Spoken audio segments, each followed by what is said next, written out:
പെട്ടെന്ന് സ്ഖലനം സംഭവിക്കാം. ഒരുപാട് പുരുഷന്മാർ പരാതി പറയുന്ന അവർക്കൊരു റിസൾട്ട് കിട്ടാത്തൊരു സംഗതിയാണ് പെട്ടെന്ന് സ്ഖലനം സംഭവിക്കുക എന്നുള്ള സംഗതി. അപ്പോൾ എന്നതുപോലെ ഒരു വിഷയത്തിൽ നമ്മളടുത്തൊരു പേഷ്യൻ്റ് വന്നു, അവർക്ക് സെക്കൻഡുകൾ മാത്രമേ എന്ത് ചെയ്യാൻ പറ്റുന്നുള്ളൂ, ടൈമിംഗ് കിട്ടുന്നു, പെട്ടെന്ന് സ്ഖലനം സംഭവിക്കാനും ഡൗണായി പോകുന്നൊരവസ്ഥയായിരുന്നു. അപ്പോൾ നമ്മളടുത്ത് വന്നു വിത്തിൻ വീക്സിൻ്റെ ഉള്ളിൽ തന്നെ നല്ല പോസിറ്റീവ് റിസൾട്ട് കിട്ടിയെന്നുള്ളത് തന്നെയാണ്. അപ്പോൾ അവർ ചെറിയൊരു സന്തോഷം പറയുന്ന ചെറിയൊരു വോയിസ് ഉണ്ട്, അതൊന്ന് ജസ്റ്റ് നിങ്ങളൊന്ന് കേട്ട് നോക്കി. ആ മെഡിസിൻസ് കഴിച്ചിട്ട് നല്ല റിസൾട്ടായിരുന്നു. ഇപ്പോൾ എൻ്റെ കണക്കൂട്ടലിൽ ഒരു 3 വർഷത്തിനും ശേഷമാണ് എനിക്ക് കറക്റ്റായിട്ടുള്ള ഒരു ഫങ്ഷൻ, ഇപ്പോൾ ശരിക്കുള്ള ഒരു ഫങ്ഷൻ ഉണ്ടായത്. മറ്റേത് ജസ്റ്റ് ഒരു 2 മിനിറ്റ് 1 മിനിറ്റ് 2 മിനിറ്റ് കൊണ്ട് നമുക്ക് ഇതായി പോകുമായിരുന്നു.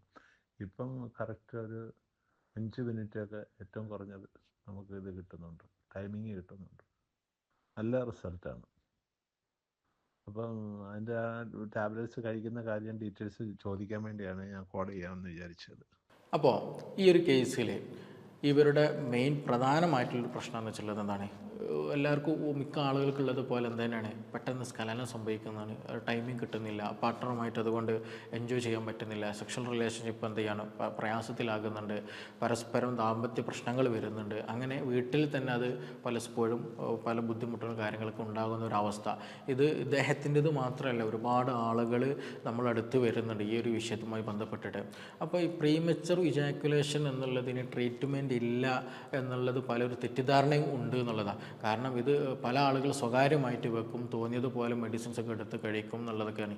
അപ്പോൾ ഇതിൽ നമ്മൾ ചെയ്യേണ്ടത്, നമുക്ക് കുറച്ച് ചിട്ടയായിട്ടുള്ള ഒരു ജീവിതശൈലി കൊണ്ടുവരേണ്ടതുണ്ട്.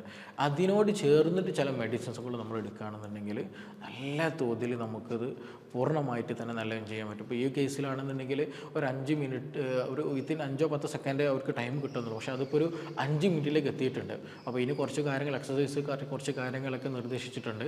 അപ്പോൾ അത് ഒന്നുകൂടെ പ്രോപ്പറായിട്ട് വരുന്ന സമയത്ത് എന്ത് ചെയ്യും, ഒന്നുകൂടെ ഇമ്പ്രൂവിലേക്ക് കോൺഫിഡൻസ് ലെവൽ നമുക്ക് കൂട്ടാനും പറ്റും, നമുക്ക് ടൈമിങ് നല്ല രീതിയിൽ കൂട്ടിയെടുക്കാൻ പറ്റും എന്നുള്ളത് തന്നെയാണ്. അപ്പോൾ ഇന്ന് ഇവിടെ ഡിസ്കസ് ചെയ്യാൻ പോകുന്നത് എങ്ങനെയാണ് ഈ പ്രീമച്ചർ ഇജാക്കുലേഷൻ സംഭവിക്കുന്നത്, അത് നമുക്ക് എങ്ങനെ വീട്ടിൽ നിന്ന് തന്നെ നമുക്ക് എങ്ങനെ മാനേജ് ചെയ്യാൻ കഴിയണം, അത് മെഡിസിൻ കഴിക്കേണ്ടതുണ്ടോ, നമ്മുടെ ലൈഫ് സ്റ്റൈൽ എങ്ങനെ ക്രമീകരിക്കേണ്ടതുണ്ട്, സെക്ഷൽ റിലേഷൻഷിപ്പ് എങ്ങനെ ആയിരിക്കണം എന്നതിനെ കുറിച്ചിട്ടാണ് ഇന്ന് ഇവിടെ ഡിസ്കസ് ചെയ്യാൻ പോകുന്നത്. എൻ്റെ പേര് doctor Siraj, medical officer QNB health care Koduvally.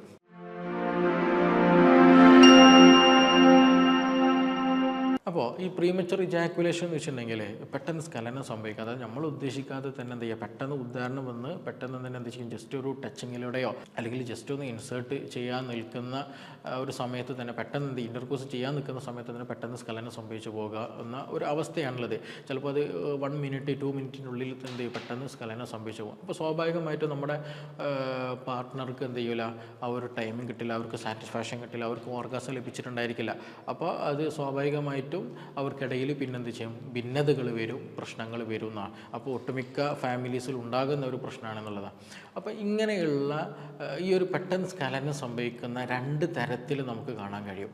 ഞാൻ 2 തരത്തിൽ പെട്ടെന്ന് മനസ്സിലാക്കാൻ വേണ്ടി ഡിവൈഡ് ചെയ്ത 2 തരത്തിൽ.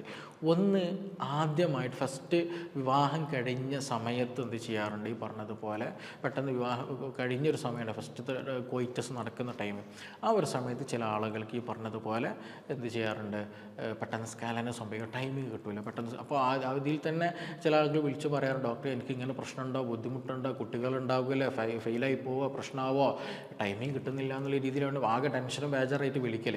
പക്ഷേ അതെന്താണ്, അതൊരു ആങ്സൈറ്റി ഓറിയൻറ്റഡ് ആയിട്ട് വരുന്ന ഒരു പ്രീമച്ചർ ഇജാക്കുലേഷനാണ്. നമ്മളെ ഫസ്റ്റ് ടൈം ആണല്ലോ, ഫസ്റ്റ് ഒരു പാർട്ട്ണറുമായിട്ട് ബന്ധപ്പെടാൻ നിൽക്കുന്ന ടൈം സ്വാഭാവികമായിട്ടും മാനസികമായിട്ട് 2 പേർക്കും എന്തുണ്ടായിരിക്കും, ഒരു ആങ്സൈറ്റി, ഒരു വ്യഗ്രത ഉണ്ടായിരിക്കും, എന്താകും, എങ്ങനെയാണ്, എന്താണെന്നുള്ള ഒരു സംഗതി ഉണ്ടായിരിക്കും. അപ്പോൾ സ്വാഭാവികമായിട്ട് ആ ഒരു ആങ്സൈറ്റി റിലേറ്റഡ് ആയിട്ട് എന്ത് ചെയ്യാറുണ്ട്, പെട്ടെന്ന് സ്ഖലനം സംഭവിച്ചു പോകുന്ന ഒരവസ്ഥ വരാറുണ്ട്. രണ്ടാമതൊരു സംഗതി എന്ന് വെച്ചിട്ടുണ്ടെങ്കിൽ ഹൈപ്പർ ആക്ടിവിറ്റി ആയിരിക്കും എന്നുള്ളതാണ്. ഈ പറഞ്ഞ ആളുകൾക്ക്, അതായത് ഈ പൊതുവെ അത് ചെറിയവരാകട്ടെ, വിവാഹം കഴിച്ചവരാകട്ടെ, അല്ലാത്തവരാകട്ടെ, അവർക്ക് സ്വാഭാവികമായിട്ട് ഉണ്ടാക്കുന്ന അവർക്കൊരു ബോഡി നാച്ചുറൽ ഹൈപ്പർ ആക്ഷൻ ആയിരിക്കും എന്നുള്ളത്. അപ്പോൾ ഞാൻ പൊതുവേ ഇങ്ങനെ ആളുകൾ വന്ന് പറയുന്ന ഒരു സംഗതിയാണ്, എന്താ പറയുക, ഒരു സിമ്പിൾ ഒരു എക്സാമ്പിൾ ഞാൻ അവർക്ക് മനസ്സിലാക്കാൻ വേണ്ടിയിട്ട് പറഞ്ഞു കൊടുക്കുന്നൊരു സംഗതി ഉണ്ട്. എന്താണ്, ആളി കത്തുന്ന നല്ല നല്ല രീതിയിൽ ആളി കത്തുകൊണ്ടിരിക്കുന്ന തീ എന്ത് ചെയ്യും, പെട്ടെന്ന് കെടും. ചെറിയൊരു കാറ്റ്, അത്യാവശ്യം കുഴപ്പമില്ലാത്തൊരു കാറ്റടിച്ചാൽ തന്നെ എന്ത് ചെയ്യും, പെട്ടെന്ന് കെടും. അതേപോലെ നമുക്ക് അങ്ങനെ അടുപ്പിൽ ഇപ്പം നല്ല രീതിയിൽ ആളി കത്തി കഴിഞ്ഞാൽ പെട്ടെന്ന് കെടുകയും ചെയ്യും. നമ്മൾ വിചാരിച്ച രീതിയിലേക്ക് എന്ത് ചെയ്താൽ കുക്കിംഗ് അവിടെ ആയി കിട്ടില്ല. പെട്ടെന്ന് നല്ല ഹീറ്റ് കൂടും, പെട്ടെന്ന് ഡൗൺ ആയി പോകുന്നൊരവസ്ഥ. അതായത് പെട്ടെന്ന് അങ്ങോട്ട് ഹൈപ്പ് കൂടും, പെട്ടെന്ന് ഡൗൺ കൂടുമെന്നാണ്. നമുക്ക് എപ്പോഴും എന്ത് ചെയ്യണം, കുക്കിംഗ് നടക്കണമെന്നുണ്ടെങ്കിൽ അടുപ്പിൽ എന്ത് വേണം, എപ്പോഴും കനലായിട്ട് ആ ഒരു മിനിമം ഒരു ആവശ്യത്തിന് ഉള്ള ഒരു ചൂടിൽ ഇങ്ങനെ നല്ല ചുവന്ന നിറവിൽ എന്ത് ചെയ്യണം, തീ ഇങ്ങനെ നിൽക്കണം. അപ്പോൾ നമുക്ക് നമ്മുടെ ഇഷ്ടത്തിനനുസരിച്ചിട്ട് എന്ത് ചെയ്യാൻ പറ്റുള്ളൂ, കുക്കിംഗ് നടക്കുള്ളൂ. അപ്പോൾ എന്നതുപോലെ തന്നെയാണ് ഈ ഒരു പ്രീമച്ചർ ഇജാക്കുലേഷൻ ഞാൻ പറയാറുള്ളത്. അതായത് പ്രീമച്ചർ ഇജാക്കുലേഷൻ ബുദ്ധിമുട്ടുള്ള ആളുകളുടെ അവസ്ഥ എന്താണ്, അവർക്ക് പെട്ടെന്ന് എന്ത് ചെയ്യും, ഉദാഹരണം ഉണ്ടായിരിക്കും. പക്ഷേ അത് പെട്ടെന്ന് ഉദാഹരണം ഉണ്ടാകും, പെട്ടെന്ന് എന്ത് ചെയ്യും, സ്ഖലനം സംഭവിച്ച് ഡൗൺ ചെയ്യും. ഏതുപോലെ ആളി കത്തുന്ന തീ പോലെ പെട്ടെന്ന് ആളി കത്തും ചെയ്യും, പെട്ടെന്ന് കിട്ടുപോവുകയും ചെയ്യും. ബട്ട് എന്ത് വേണം, ടൈമിങ് വേണം. നല്ല കുക്കിംഗ് നടക്കണമെന്നുണ്ടെങ്കിൽ എന്താ വേണ്ടത്, കനലായിട്ട് കിടക്കണം. അപ്പോൾ ഈ പറഞ്ഞ ആളുകൾക്ക് ഒരു ഹൈപ്പർ ആക്ടിവിറ്റി വളരെ കൂടുതൽ, അതായത് പ്രീമച്ചർ ഇജാക്കുലേഷൻ പെട്ടെന്ന് ശീഘ്രസ്ഖലനമുള്ള ആളുകൾക്ക് ഹൈപ്പർ ആക്ടിവിറ്റി വളരെ കൂടുതൽ, പെട്ടെന്ന് ടെൻഷൻ കൂടുതലായിരിക്കും, ആങ്സൈറ്റി കൂടുതലായിരിക്കും, ദേഷ്യം കൂടുതലായിരിക്കും. അതുപോലെ ചില ആളുകൾക്ക് ഉറക്കം വളരെ കുറവുള്ള കേസുകൾ ഉണ്ടാകാറുണ്ട്. അതുപോലെ ഗ്യാസ്, അസിഡിറ്റിയുടെ പ്രശ്നങ്ങൾ കൂടുതലുള്ള ആളുകൾ ഉണ്ടായിരിക്കാറുണ്ട്. അപ്പോൾ ഇത് നമ്മൾ പൊതുവേ അവരുടെ ബോഡി എന്തായിരിക്കും, ഒരു ഹീറ്റ് കൂടുതലായിരിക്കും. തൊടുമ്പോഴൊക്കെ ചിലപ്പോൾ ഒരു ചൂട് താരതമ്യേന കൂടുതലായിരിക്കും അവരുടെ ശരീരത്തിൽ ഉണ്ടാകുക എന്നുള്ളതാണ്. അപ്പോൾ അങ്ങനെയുള്ള ആളുകൾക്ക് പൊതുവേ കമ്പാരിറ്റീവ്ലി എന്ത് ചെയ്യാറുണ്ട്, ഈ പറഞ്ഞ് പ്രീമച്ചർ ഇജാക്കുലേഷൻ ഉണ്ടാകാറുണ്ട്. അപ്പോൾ അങ്ങനെയുള്ള ആളുകൾ എന്ത് ചെയ്യണം, അവരുടെ ബോഡിക്ക് അനുസരിച്ചിട്ടുള്ള ഭക്ഷണങ്ങൾ, വ്യായാമങ്ങൾ, കാര്യങ്ങൾ പ്രോപ്പറായിട്ട് ചെയ്ത് കഴിഞ്ഞാൽ ആ അവരുടെ ബോഡി ടെമ്പറേച്ചർ നോർമലി നമുക്ക് കുറയ്ക്കാൻ പറ്റുന്ന. അപ്പോൾ ചില ആളുകൾ നല്ല ബോഡി ഹീറ്റ് കൂടിയ ആളുകൾ പ്രശ്നമൊന്നുമില്ലല്ലോ ഡോക്ടറെ, നല്ല ടൈം കിട്ടും, നല്ല സ്ട്രോങ് ആണ്, കാര്യങ്ങളാണെന്നുള്ളത് അത് ഓക്കെയാണ്, പ്രശ്നമൊന്നുമില്ല. ബട്ട് അവരെന്ത് ചെയ്യുന്നുണ്ട്, അതിനനുസൃതമായിട്ടുള്ള ബോഡി, ഹീറ്റഡ് ബോഡി ആണെങ്കിൽ പോലും അതിനനുസൃതമായിട്ടുള്ള ഭക്ഷണവും വെള്ളവും മാനസിക കാര്യങ്ങളും പ്രോപ്പറായിട്ട് ഈക്വലായിട്ട് കൊണ്ടുപോകുന്നുണ്ടെങ്കിൽ ഒരു പ്രശ്നമില്ല. അത് നമുക്ക് എന്ത് ചെയ്യാം, മാനേജ് ചെയ്യാൻ പറ്റുന്നേ ഉള്ളൂ. അപ്പോൾ ചുരുക്കി പറഞ്ഞിട്ടുണ്ടെങ്കിൽ ഇങ്ങനൊരു ഈ പ്രീമച്ചർ ഇജാക്കുലേഷൻ ശീഘ്രസ്ഖലനമുള്ള ആളുകളുടെ ബോഡി പൊതുവേ എന്ത് ചെയ്യാറുണ്ട്, ഇങ്ങനെ ഹീറ്റഡ് സ്വഭാവമുള്ള ഒരു പ്രകൃതം കാണിക്കാറുണ്ട്.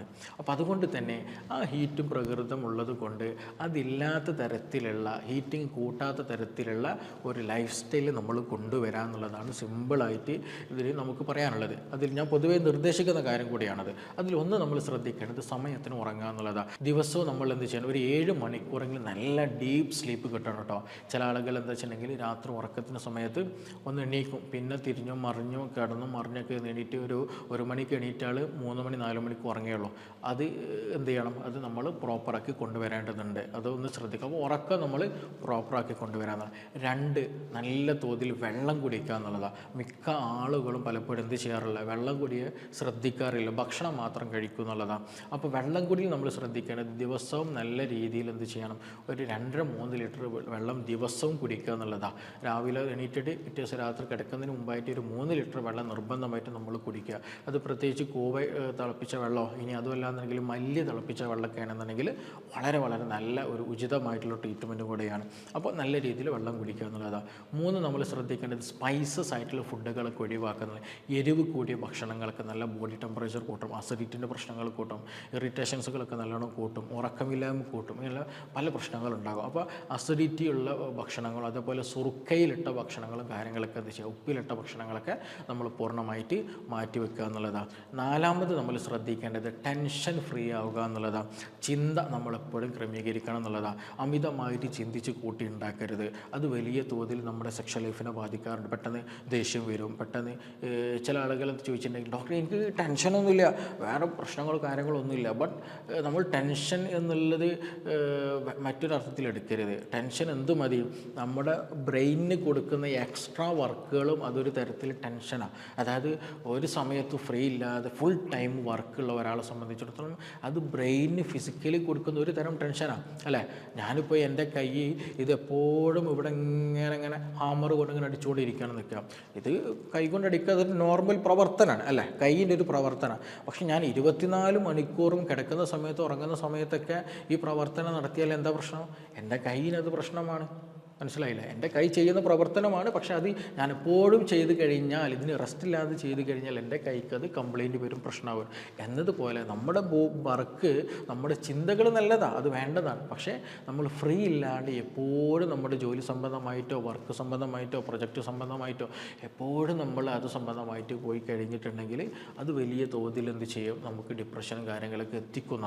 അപ്പോൾ അങ്ങനെ അതും ഒരു ടെൻഷനാണ്. അപ്പോൾ അതെന്ത് ചെയ്യണം, നമ്മൾ മൈൻഡ് നമ്മൾ നല്ല രീതിയിൽ ഫോക്കസ്ഡ് ആക്കി കൊണ്ടുവരാമെന്നുള്ള വലിയ ഫാക്ടറാണ്. അതേപോലെ തന്നെ ഞാൻ പരമാവധി ശ്രദ്ധിക്കേണ്ട ഒരു കാര്യം കൂടെ ഉണ്ട്. എന്താണെന്ന് വെച്ചിട്ടുണ്ടെങ്കിൽ ചില ആളുകൾ വന്നിട്ട് പല ഭക്ഷണങ്ങൾ കഴിക്കുന്നുണ്ടാവും. അതായത് നല്ല ചിക്കൻ അടിക്കുന്നുണ്ടാകും, മുരിങ്ങയുടെ നല്ല കറികളും മുരിങ്ങാക്കോലൊക്കെ നല്ലോണം വീട്ടിൽ സൂപ്പും കാര്യങ്ങളൊക്കെ കൊടുത്ത് ഉണ്ടാക്കുന്നുണ്ടായിരിക്കും, ഈത്തപ്പഴം നല്ലോണം അടിക്കുന്നുണ്ടായിരിക്കും. ഞാൻ വീണ്ടും പറയാമെന്ന്, പ്രീമച്ചർ ഇജാക്കുലേഷൻ ഉള്ള ആളുകൾ, ശീഘ്രസ്ഖലനമുള്ള ആളുകൾ, പൊതുവേ ബോഡി ടെമ്പറേച്ചറൊക്കെ കൂടിയ ഫീലിംഗ് ഉള്ള ആളുകളൊക്കെ ആണെന്നുണ്ടെങ്കിൽ നിങ്ങൾ ഒരിക്കലും ഈ സംഗതികൾ ചെയ്യരുത്. വേറെ ഒന്നുമല്ല, ഇതൊക്കെ എന്താണ്, ഒരു തരം ചൂട് പ്രകൃതം കൂട്ടുന്നത്. നമുക്കറിയാം, ചിക്കൻ കഴിച്ച് കഴിഞ്ഞാൽ നമ്മുടെ ബോഡി പെട്ടെന്നൊന്ന് വയർക്കും, നല്ലോണം ഒന്ന് ഹീറ്റാവും. നമ്മൾ കഴിച്ച മിക്ക ആളുകൾക്കും അറിയുന്നൊരു സംഗതിയാണ്. അപ്പോൾ സ്പൈസസ് കഴിച്ച് കഴിഞ്ഞാൽ, കൂടുതൽ എരിവ്, കൂടുതൽ പുറത്തുനിന്ന് ഫാസ്റ്റ് ഫുഡുകൾ കഴിച്ച് കഴിഞ്ഞാൽ അവർക്ക് എന്ത് ചെയ്യും, ശീഘ്രസ്ഖലനം കൂടും എന്നുള്ളതാണ്.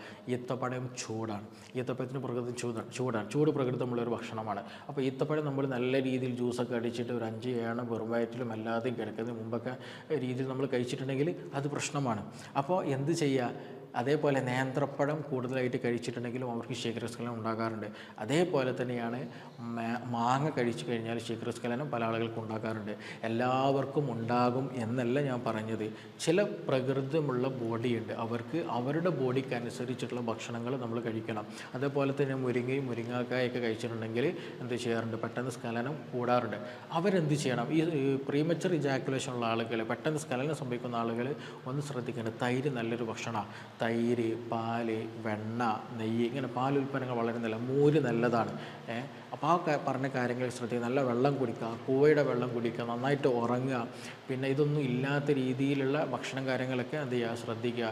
അപ്പോൾ ചോദിക്കും, ഡോക്ടറെ അപ്പോൾ ഇതൊക്കെ ഇവർക്ക് കഴിച്ചാൽ വലിയ പ്രശ്നമാണോ, ബുദ്ധിമുട്ടുണ്ടോ, കാര്യങ്ങളുണ്ടല്ലോ, ഇവർക്ക് ഇതൊന്നും കഴിക്കാൻ പറ്റില്ല. അങ്ങനെയൊന്നുമില്ല, അങ്ങനെയൊന്നും ഞാൻ പറഞ്ഞിട്ടില്ല. കാരണം എന്താണ്, നമ്മളിത് ഒരു മെയിൻറ്റെയിൻ, ബോഡി എപ്പോഴും എന്ത് ചെയ്യണം, നമ്മൾ പ്രോപ്പർ മെയിൻറ്റെയിനിങ്ങിൽ പോകണം. കൂടാനും പാടില്ല, കുറയാനും പാടില്ല. കൂടിയാലും പ്രശ്നമാണ്, കുറഞ്ഞാലും പ്രശ്നമാണ്. അപ്പോൾ എപ്പോഴും നിങ്ങൾ ഈ പറഞ്ഞതുപോലെ മാങ്ങ കഴിച്ച് കഴിഞ്ഞാൽ അവർക്ക് ചില ആളുകൾ പൈൽസ് ഉണ്ടാകാറുണ്ട്, ചില ആളുകൾ കോൺസ്റ്റിപ്പേഷൻ വരാറുണ്ട്. അതിൻ്റെ ഒരു പ്രകൃതി അങ്ങനെയാണ്. അപ്പോൾ പഴുത്ത മാങ്ങ കൂടുതൽ കഴിക്കുക, നല്ല രീതിയിൽ ഈത്തപ്പഴം കൂടുതൽ കഴിക്കുക, അതേപോലെ തന്നെ മുരിങ്ങയും മുരിങ്ങാക്കായി കൂടുതൽ കഴിക്കുന്നത്, ഇതൊക്കെ ചൂട് പ്രകൃത. അതുകൊണ്ട് ചില ആളുകൾ ഇത് കഴിച്ചാൽ അസിഡിറ്റി കൂടുന്ന ആളുകളുണ്ട്, ഫുഡ് ഇൻഫെക്ഷൻ വരുന്ന ആളുകളുണ്ട്, തലവേദന വരുന്ന, മൈഗ്രെയിൻ ഉണ്ടാകുന്ന ആളുകളുണ്ട്, കോൺസ്റ്റിപ്പേഷൻ വരുന്ന ആളുകളുണ്ട്, പൈൽസ് ഉണ്ടാകുന്ന ആളുകളുണ്ട്. ഇത് ഒക്കെ റിലേറ്റഡാണ്, ഫുഡ് റിലേറ്റഡ് ആയിട്ട് വരുന്നതാണ് അതെല്ലതും എന്നുള്ളത് നമുക്ക് സിമ്പിളായിട്ട് മനസ്സിലാക്കാൻ പറ്റും. അതുള്ളവർക്ക് പെട്ടെന്ന് ഉൾക്കൊള്ളാൻ പറ്റും എന്നുള്ളതാണ്. അപ്പോൾ ചുരുക്കി പറഞ്ഞിട്ടുണ്ടെങ്കിൽ എന്ത് ചെയ്യണം, പ്രീമച്ചർ ഇജാക്കുലേഷൻ ഉള്ള ആളുകൾ ഈ എരിവ് കൂടിയ ഭക്ഷണം ഒഴിവാക്കുക, പഴുത്ത മാങ്ങ അമിതമായി കഴിക്കുന്നത് നിർത്തുക. അമിതമായിട്ട് എപ്പോഴും ബനാന കഴിക്കുന്ന ശീലം ഉണ്ടെങ്കിൽ, പഴുത്ത നേന്ത്രപ്പഴമാണ് കേട്ടോ, അത് കഴിക്കുന്നുണ്ടെങ്കിൽ അതൊന്ന് കുറയ്ക്കാൻ ശ്രദ്ധിക്കുക. അതേപോലെ തന്നെ മുരിങ്ങയുടെ ഇലക്ക് കായൊക്കെ കഴിക്കുന്നുണ്ടെങ്കിൽ അതൊന്ന് കുറയ്ക്കാൻ ശ്രദ്ധിക്കുക. അതൊക്കെ കുറച്ച് കഴിഞ്ഞാൽ ബോഡി ഹീറ്റിൽ ചെറിയ മാറ്റങ്ങളൊക്കെ വരും നല്ല രീതിയിൽ. അതേപോലെ പാവക്കയും വലിയ തോതിൽ ഹീറ്റ് കൂട്ടുന്നൊരു പ്രകൃതി, അതായത് കയ്പ എന്ന് പറയുന്നത്. അപ്പോൾ അത് എന്ത് ചെയ്യും, ഹീറ്റ് കൂട്ടുന്നതാണ്. ഈ പറഞ്ഞതുപോലെ പ്രീമച്ചർ ഇജാക്കുലേഷൻ ഉള്ള ആളുകൾ കഴിച്ചാൽ എന്ത് ചെയ്യും, ഇത് ബുദ്ധിമുട്ടുണ്ടാകാറുണ്ട്. അതേസമയം ഉദാഹരണം അതായത് തീരെ ഉദാഹരണം ഇല്ലാത്ത ആളുകൾ ഈ പറഞ്ഞ സംഗതികളൊക്കെ മുരിങ്ങ കഴിക്കാം, അവർക്ക് നല്ലതാണ്, മാങ്ങ കഴിക്കാം നല്ലതാണ്, ഈത്തപ്പഴം കഴിക്കാം നല്ലത്. അവർക്ക് ഉദാഹരണം കുറവുള്ള ആളുകൾ ഇത് കഴിക്കുകയാണെന്നുണ്ടെങ്കിൽ നല്ല രീതിയിൽ ഉദാഹരണം കിട്ടുകയും ചെയ്യും. അതേസമയം ഉദാഹരണമുണ്ട്, നല്ല ഉദാഹരണമുണ്ട്, പെട്ടെന്ന് സ്ഖലനം സംഭവിക്കുന്ന, പെട്ടെന്ന് ടൈമിൽ കിട്ടാത്തൊരവസ്ഥയാണ്, അവരിത് ഉപയോഗിക്കുകയാണെങ്കിൽ അതൊരിക്കലും ചെയ്യരുത്. അവരിതെന്ത് ചെയ്യണം, മാറ്റി നിർത്താൻ നിർബന്ധമായിട്ട് ശ്രദ്ധിക്കുക എന്നുള്ളതാണ്. അപ്പോൾ ഇതിൽ ഒരുപാട് സംശയങ്ങളുണ്ടാവും, സ്വാഭാവികമാണ്. അത് ചെയ്യാൻ പറ്റുമോ, ഇത് ചെയ്യാൻ പറ്റുമോ, ഇതിന് മറ്റെന്തെങ്കിലും വഴികളുണ്ടോ എന്നുള്ളതൊക്കെ ഒരുപാട് സംശയങ്ങളുണ്ടാകും എന്നുള്ളത് എനിക്ക് തന്നെ അറിയാം. അപ്പോൾ എന്തെങ്കിലും സംശയം നിങ്ങൾക്ക് പൂർത്തീകരിക്കണം താല്പര്യമുള്ള ആളുകൾക്ക് എന്ത് ചെയ്യാം, താഴെ തന്നിട്ടുള്ള നമ്പറിൽ ബന്ധപ്പെടാവുന്നതാണ്. നമുക്കിനി മറ്റൊരു വിഷയവുമായി ബന്ധപ്പെട്ടിട്ട് വീണ്ടും കാണാം. Thank you.